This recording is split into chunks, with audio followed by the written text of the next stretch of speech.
जिस प्रकार से श्री लालू प्रसाद जी चारा घोटाले में चार्जशीटेड हैं, किन प्रकारन भारतीय राजनीति में श्री नीतीश कुमार जी को हाशिए पर लाकर भारतीय राष्ट्रीय कांग्रेस के साथ तालमेल बढ़ाकर जिस मकसद को वो पाना चाहते हैं, उसके लिए उनकी मजबूरी हो गई है कि वो इस तरह की बयानबाजी करें।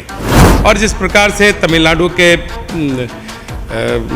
जब एक मंत्री ने सनातन धर्म पर नकारात्मक टिप्पणी की है, वो दुर्भाग्यपूर्ण है, इसकी हम निंदा भी करते हैं। पूरे वैश्विक स्तर पर सनातन धर्म पर जिस प्रकार से इन्होंने गलत बयानबाजी की है, टिप्पणियाँ की है, उसका उन्हें फल भुगतना पड़ेगा और इस भुगतने के लिए वो तैयार हैं। सनातन संस्कृति को लेकर पूरे देश की सियासत तेज है। ऐसे में राजद सुप्रीमो लालू प्रसाद यादव का बयान आया है, जिसके बाद उन्होंने भाजपा पर जमकर निशाना साधा है। उन्होंने यह साफ कहा है कि जिस तरीके से सनातन संस्कृति पे बीजेपी के लोग बयान दे रहे हैं, वो पागल हो गए हैं। हमारे साथ बात करने के लिए बिहार के पूर्व उप मुख्यमंत्री रहे तारकिशोर प्रसाद हैं, जुड़ेंगे, बात करेंगे। तारकिशोर जी, सनातन संस्कृति को लेकर राजद सुप्रीमो लालू प्रसाद यादव निशाना साध रहे, वो कह रहे हैं कि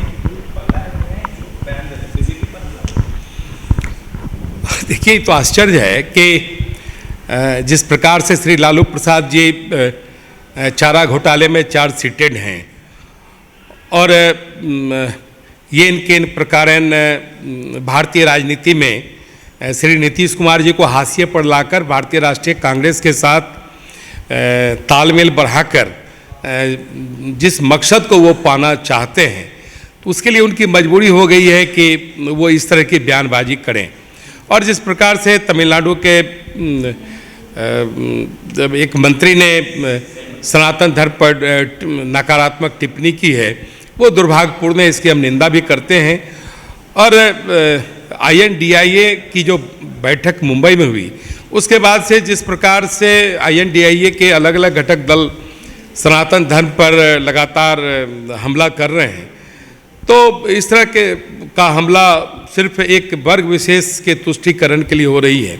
और उन्हें नहीं पता है कि भारतीय राजनीति में अगर कोई दिल्ली की तख्त पर बैठना चाहता है, तो जो यहाँ का बहुसंख्यक समाज है, हिंदुस्तान की आबादी में जो हिंदुओं का महत्व है, जो पूरे वैश्विक स्तर पर सनातन धर्मियों का महत्व है, अगर उस महत्व को समझते हुए भी ना समझी कर रहे हैं, तो ये दुर्भाग्य है। भारत की सत्ता हिंदू धर्म के का दिखावा के रूप में विरोध करके वो नहीं पा सकते हैं, क्योंकि पूरे वैश्विक स्तर पर सनातन धर्म पर जिस प्रकार से इन्होंने गलत बयानबाजी की है, टिप्पणियाँ की है, उसका उन्हें फल भुगतना पड़ेगा और इस भुगतने के लिए वो तैयार हैं। और सबसे जो बड़ी बात है कि श्री नरेंद्र मोदी जी का जो एक कद्दावर व्यक्तित्व है, उसके कारण जो उनकी पहचान, उनका आत्मविश्वास पूरे विश्व के लिए एक मायने रख रहा है, तो उस घबराहट में इस तरह का बयान वो दे रहे हैं। तिलक को लेकर जगदानंद सिंह सवाल उठा रहे हैं। देखिए, श्री जगदानंद सिंह जी लगता है कि अब उम्र उन पर हावी है, और राष्ट्रीय जनता दल के वो प्रदेश के अध्यक्ष हैं, और राष्ट्रीय जनता दल INDIA का एक घटक दल है।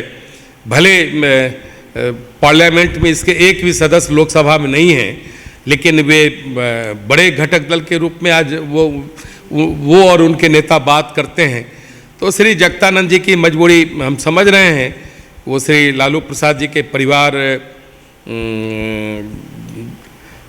के अनुसार के मतलब लालू प्रसाद जी के परिवार पर ही उनका राजनीतिक जीवन निर्भर है, क्योंकि वे राजनीति में अब अप्रासंगिक हैं, नकारे जा चुके हैं।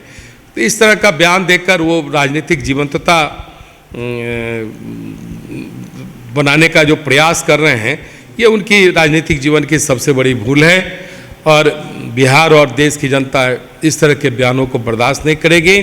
समय आने पर इसका करारा जवाब भारत के मतदाता, इस प्रकार के दल जिसका कि लोकसभा में एक भी सदस्य नहीं है और जो लंबी लंबी और चौड़ी चौड़ी बातें कर रहा हो, इसका जवाब भारत के मतदाता देंगे। आने वाले 10 समय में भारत की जनता, भारत के मतदाता आने वाले समय में जिस तरीके से बयान दे रहे हैं बीजेपी को लेकर या फिर सनातन संस्कृति को लेकर जो लोग हैं उनको जवाब देंगे, तो वहीं क्या कुछ कर तारकेश्वर प्रसाद आपने सुना है। जगदानंद सिंह पर जमकर निशाना साध रहे थे। फिलहाल इस खबर में इतना ही। बहुत बहुत धन्यवाद।